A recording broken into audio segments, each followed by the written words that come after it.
नमस्कार दोस्तों, stock market studies में फिर से एक बार आपको बहुत-बहुत स्वागत है। तो आज मैं फिर से आपके सामने कुछ इंपॉर्टेंट कंपनी का अपडेट लेके आया हूँ और इस वीडियो में जितने सारे कंपनीज के बारे में चर्चा करूंगा, वो सारे के सारे कंपनीज के जो इन्फॉर्मेशन है, वो एज ए एजुकेशन पर्पस में आपके साथ शेयर करूंगा। तो प्लीज इस वीडियो को ध्यान से देखिएगा, कुछ सीखने को जरूर मिलेगा। तो अभी तक चैनल को सब्सक्राइब नहीं किया तो जरूर कर लीजिएगा कंटिन्यूसली इस तरीके से इन्फॉर्मेशन पाने के लिए।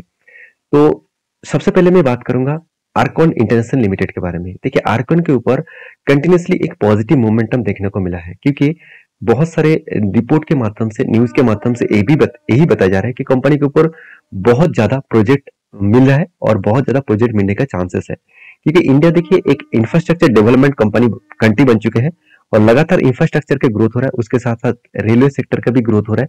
तो रेलवे सेक्टर का जितना ग्रोथ होगा उतना ही जितने सारे रेलवे कंपनीज है वो सारे कंपनीज का ग्रोथ होने का चांसेस है। और आर्कॉन इंटरनेशनल लिमिटेड के बारे में बात करूं तो ये एक इंफ्रास्ट्रक्चर डेवलपमेंट कंपनी है और इंडिया के देखा जाए तो second largest infrastructure development company है। तो यहाँ पे क्वेश्चन आएगा, सर इंफ्रास्ट्रक्चर डेवलपमेंट में तो एलएनटी तो सबसे नंबर 1 होना चाहिए। हाँ, आप सेक्टर वाइज देखेंगे तो आपको कुछ दो तरीके से कम सेक्टर दिखेगा और इस कंपनी के जो मार्केट कैप है वो कितना है, 13,100 करोड़।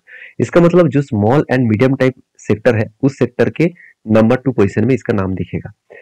तो इस कंपनी की खासियत क्या है उसको दिखाने से पहले कंपनी का क्वार्टरली रिजल्ट मैं आपको दिखाऊंगा। फाइनली पिछले सालों का जो रिजल्ट पिछले क्वार्टर का जो रिजल्ट है वही मैं आपको दिखाऊंगा जून मंथ का। अभी तक सितंबर का रिजल्ट नहीं आया, तो सितंबर का रिजल्ट कब आएगा वो सबसे पहले बता दूं। कंपनी के जो रिजल्ट है वो 10 तारीख को आपको देखने को मिलेगा, मतलब 10 नवंबर का आपका रिजल्ट देखने को मिल जाएगा।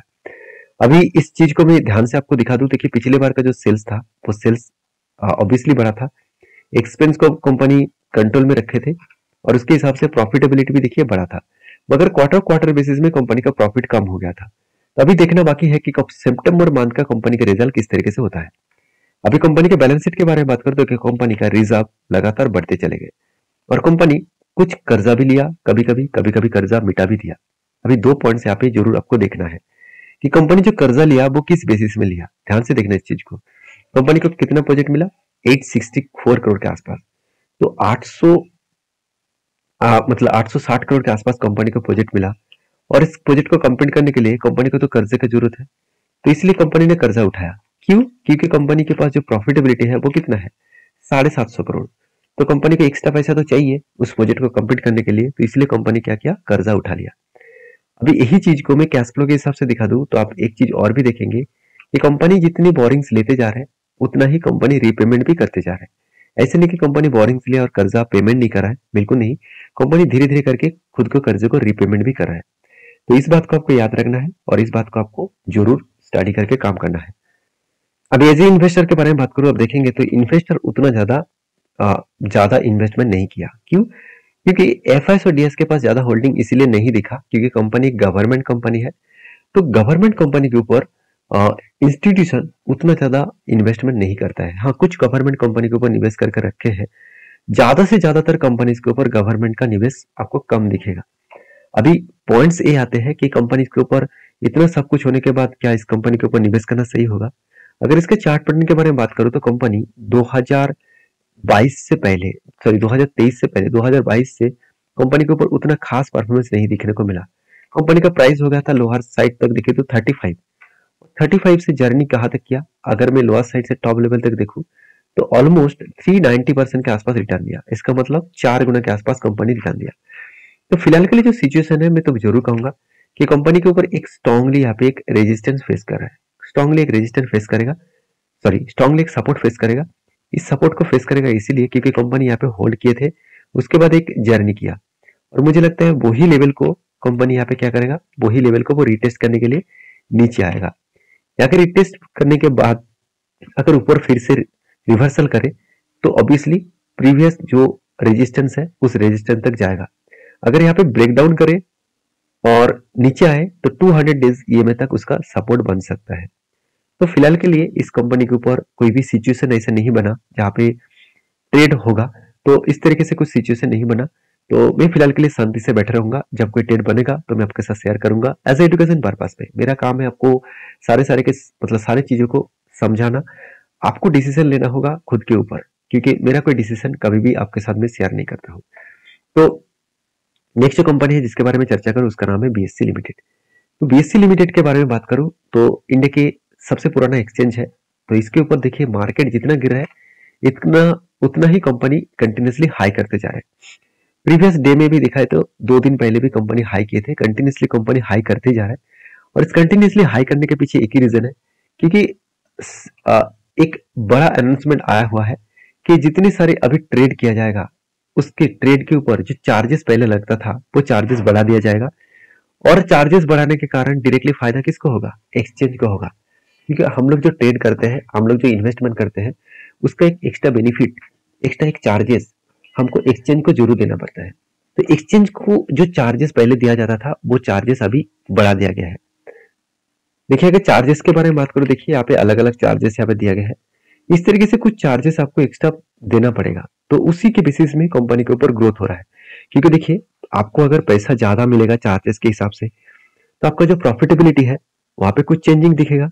क्योंकि पिछले बार का जो प्रॉफिटेबिलिटी है उससे भी देखिए इस बार कंपनी का सेल्स बढ़ा, मतलब सॉरी पिछले बार का जो सेल्स हुआ था उससे कई गुना इस बार सेल्स बढ़ा, उसके साथ साथ एक्सपेंस भी बढ़े। और कंपनी का जो प्रॉफिट मार्जिन है देखिए 40 करोड़ से बढ़ के हो चुके हैं 440 करोड़। तो कंपनी इस तरीके से अगर प्रॉफिट दिखाएगा तो ऑब्वियसली कंपनी को आगे बढ़ने के लिए ज्यादा फोर्स नहीं लगेगा, तो कंपनी हर कोई इस कंपनी को निवेश करने के लिए चाहेंगे। ऑपरेटिंग प्रॉफिट मार्जिन जो है वो 30% से बढ़ के हो चुके हैं कितना, 44% के आसपास। तो 56 करोड़ से बढ़ के हो चुके 114 करोड़। तो यहाँ पे क्वेश्चन आएगा सर 450 करोड़ कहाँ से हो गया? क्योंकि कंपनी की जो आदर्श इनकम है उस इनकम के हिसाब से बात करो तो 430 करोड़ के आसपास कंपनी का प्रॉफिट देखने को मिला है। तो आदर्श इनकम से एक्स्ट्रा प्रॉफिट मिला, तो उसी के चलते कंपनी का जो नेट प्रॉफिट है वो यहाँ पे इतना ज्यादा देखने को मिल चुके हैं। तो मैं जरूर कहूंगा इस कंपनी के ऊपर आप एक बार रिसर्च करके स्टडी करके ही काम करना, ब्लाइंडली इस कंपनी के ऊपर निवेश मत करना। क्योंकि कंपनी एक एक्सचेंज है और एक्सचेंज में हमेशा कुछ डेटा चेंजिंग होता रहता है, जिसके चलते हुए ज्यादा से ज्यादा वॉलेटिलिटी आपको दिखेगा। आपको मैं चार्ट पैटर्न दिखा दूं तो आपको यहाँ पे समझ में आ जाएगा कि कंपनी के ऊपर कितना वॉलेटिलिटी है। आप देखेंगे कंपनी ऊपर गया, उसके बाद देखिए बिग क्रैश हो गया, फिर से कंपनी एक धमाका परफॉर्मेंस करके ऊपर जा रहा है। और मैंने एक ट्रेड मेंशन आपको किया था कुछ इस तरीके से, कप विद हैंडल पैटर्न्स बना था, फाइनली एंटी बना और यहाँ तक टारगेट बन चुके हैं। टारगेट बनने के बाद देखिए कंपनी कंटिन्यूसली यहाँ पे बाइंग ट्रेड करते जा रहे हैं, और जिस तरीके से यहाँ पे वॉल्यूम के साथ बाइंग ट्रेड कर रहा है मुझे लगता है एक अच्छा खासा धमाका कंपनी कंटिन्यूसली जरूर करने वाला है। तो मार्केट देखिए जब नेगेटिव में है फिर भी बीएससी कंटिन्यूसली हाई होता जा रहा है। तो आपकी क्या राय है इस कंपनी के ऊपर जरूर कमेंट्स करना, क्योंकि इस कंपनी के ऊपर मैं लॉन्ग टर्म के लिए भी सोचता हूँ और एज ए स्विंग ट्रेडिंग के ऊपर भी मैं काम करता हूँ। तो नेक्स्ट जो कंपनी है जिसके बारे में चर्चा करूँ उसका नाम है फाइन ऑर्गेनिक। देखिए फाइन ऑर्गेनिक के बारे में बात करूँ तो इस कंपनी इंडिया के एक मतलब स्ट्रांगली एक देखा जाए तो केमिकल कंपनी है। तो केमिकल इंडस्ट्रीज में देखा जाए तो जितने सारे कंपनीज है उसके फिलहाल के लिए सिचुएशन थोड़ा सा खराब है। बाकी फ्यूचर में सिचुएशन फिर से वो रिकवरी जरूर करेंगे, क्योंकि इसका जो प्रोडक्ट है उस प्रोडक्ट का डिमांड हमेशा रहेगा। अगर इस कंपनी के प्रोडक्ट के बारे में बात करूं आप देखेंगे तो कंपनी अदिसाब फूड, अदिसाब इंडस्ट्रीज के ऊपर, फूड इंडस्ट्रीज के ऊपर प्लास्टिक, साथ ही साथ cosmetics, coating and other speciality chemicals को भी कंपनी बनाते हैं। तो कंपनी का जो आरओसी है, आरओई है, दोनों ही ठीक ठाक देखने को मिला। अभी कंपनी का जो डेप्थ ऑफ इक्विटी है वो आप देखेंगे तो ना के बराबर है। कंपनी का एनुअली इनकम भी अच्छा खासा हो रहा है। अगर मैं इस कंपनी के क्वार्टरली रिजल्ट के बारे में बात करूं तो फाइनली रिजल्ट नहीं आया, तो कब रिजल्ट आएगा इसके मैं चार्ट पैटर्न आपको दिखा दूं तो यहाँ पे रिजल्ट के डेट अनाउंसमेंट हो चुके हैं। 13 तारीख को कंपनी का रिजल्ट आपको मिलेगा। अभी 13 तारीख के लिए आपको इंतजार करना पड़ेगा। तो मुझे लगता है जिस तरीके से एसआरएफ का रिजल्ट आया था, एसआरएफ का रिजल्ट जिस तरीके से देखने को मिला था तो वहां पे कंपनी के ऊपर सेल्स डाउन हुआ और प्रॉफिटेबिलिटी भी डाउन हो चुके थे। तो मुझे लगता है फाइन ऑर्गेनिक के ऊपर सिचुएशन कुछ उसी तरीके से दिखेगा, क्योंकि जो स्पेशलिटी केमिकल सेक्टर का लीडर है उस कंपनी के ऊपर सेल्स खराब हुआ, तो इसका मतलब बाकी कंपनीज का भी सेल्स खराब होने का चांसेस बहुत ज्यादा है। तो कंपनी प्रीवियस क्वार्टर के हिसाब से देखा है तो कंपनी का सेल्स कितना कम हो गया था आप देख सकते हैं, और इसलिए कंपनी का प्रॉफिट मार्जिन भी कम हो गया था। और नेट प्रॉफिट भी देखिए 160 करोड़ से घट के हो चुके थे 100 करोड़, मतलब 100 करोड़ के आसपास। तो यहाँ पे किस तरीके से कंपनी कंटिन्यूसली खुद का जो प्रॉफिटेबिलिटी है वो कम होता देखने को मिला है, आप यहाँ पे देख सकते हैं। अभी इसी को चीज को मैं बैलेंस शीट के हिसाब से दिखा दूं तो रिजर्व लगातार बढ़ते चले गए और कंपनी के जो बोरिंग्स है वो भी देखिए एक रेंज के हिसाब से है। कंपनी का बोरिंग्स हमेशा कम होता देखने को मिले और कंपनी फिक्स्ड एसेट भी बढ़ाते चले जा रहा है और कंपनी बिजनेस के ऊपर पैसा भी लगातार वो छोटे छोटे करके पैसा वो इन्वेस्ट भी कर रहा है। तो सारी चीजों को मेजर करने के बाद मैं एक ही चीज कहूंगा, कंपनी के ऊपर लास्ट कुछ फ्यू डेज में अगर देखेंगे तो कंटिन्यूसली एक अच्छा खासा डिलीवरी यहाँ पे उठता हुआ देखने को मिला है। तो कंपनीज के अच्छा खासा डिलीवरी यहाँ पे उठ चुके हैं, कंटिन्यूसली डिलीवरी उठाया जा रहा है और पिछले दिनों में तो करीबन 64% के आसपास डिलीवरी उठाया गया। इसका मतलब कंपनी में दम है, इसीलिए जितनी शेयर में करेक्शन हो रहा है उतना ही क्वांटिटी ऐड किया जा रहा है। अगर मैं इसी कंपनी के चार्ट पैटर्न के हिसाब से बात करूं तो आप ध्यान से देखना, यहाँ पे एक पैटर्न क्रिएट हुआ था, शोल्डर कम हेड, उसके बाद शोल्डर, उसके बाद एक शोल्डर, फाइनली ब्रेकआउट भी हुआ मगर ब्रेकआउट यहाँ पे कंफर्मेशन नहीं हुआ। देखिए इसका मतलब क्या है, इस लेवल को ब्रेकआउट तो हुआ, इसके ऊपर कोई भी ग्रीन कैंडल अगर क्लोजिंग देता तो इस लेवल पे मैं जरूर एंट्री लेता, क्योंकि इस लेवल के ऊपर कोई भी एंट्री लेवल्स नहीं बना। उसके बाद देखिए बिग करेक्शन हो चुके हैं। अभी जो पैटर्न बन रहा है इस पैटर्न को हम पैटर्न नहीं मानेंगे जब इस लेवल के नीचे अगर क्लोजिंग दे दे तो, क्योंकि पैटर्न तब भी कैंसिल हो जाता है जब प्रीवियस जो स्विंग जो लेवल्स है उस लेवल अगर कोई काफ विद हैंडल पैटर्न साथ ही साथ हेड एंड शोल्डर पैटर्न बनते हैं तो उस लेवल के नीचे अगर ट्रेड करना स्टार्ट करें तो वो लेवल इनएक्टिव हो जाते हैं। तो यहाँ पे मैं जरूर कहूंगा, यहाँ पे जिस तरीके से करेक्शन हो रहा है मुझे लगता है 4093 इस लेवल तक वो आ सकते हैं। बाकी आपके क्या राय है इस कंपनी के ऊपर जरूर कमेंट्स करके बताना। नेक्स्ट जो कंपनी है जिसके बारे में बात करूं उसका नाम है कजारिया सिरेमिक लिमिटेड।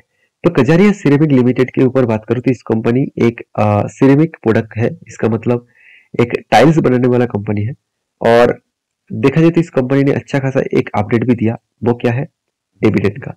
तो कंपनी डिविडेंड देने वाला है और वो भी कब,